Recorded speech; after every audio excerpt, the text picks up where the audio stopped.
I think it's important because right now the level of kids who are poisoned in Cleveland is higher than they ever were in Flint, Michigan.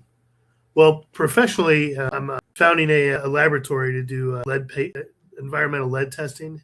And this is Okay. a big issue in Ohio. 20 years ago, about 1 in 4 children in Cleveland were poisoned with lead. And there's a lot of reasons for that. We have much older housing in the area. And it's a lot of poor communities where the rental properties haven't gotten fixed up at all. Yeah. So Cleveland passed I think it's a really good governance law where you have to get your rental properties checked every 2 years and declared lead safe. I mean, it's a burden for the landlords, but we've crept down from 1 in 5 children being poisoned to 8% of Cleveland's children are poisoned. So that's something that I've worked with extensively. So, well, once a house is, deemed lead free, why would they need to get it tested again? Well, it's not going to be lead free; it's going to be lead safe. Oh, okay.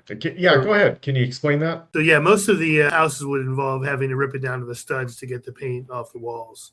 So as long as you have fresh paint and it's encapsulated, then it doesn't get aerosolized as lead dust, and then the kids don't crawl around in it on the floor and touch their mouths. So it is possible to remove it, but most of these houses it wouldn't be worth it to take it down to the studs. So they need to cover it up and keep the high friction surfaces encapsulated. Gotcha. Okay, so basically all these houses with lead paint, the paint's just been covered over.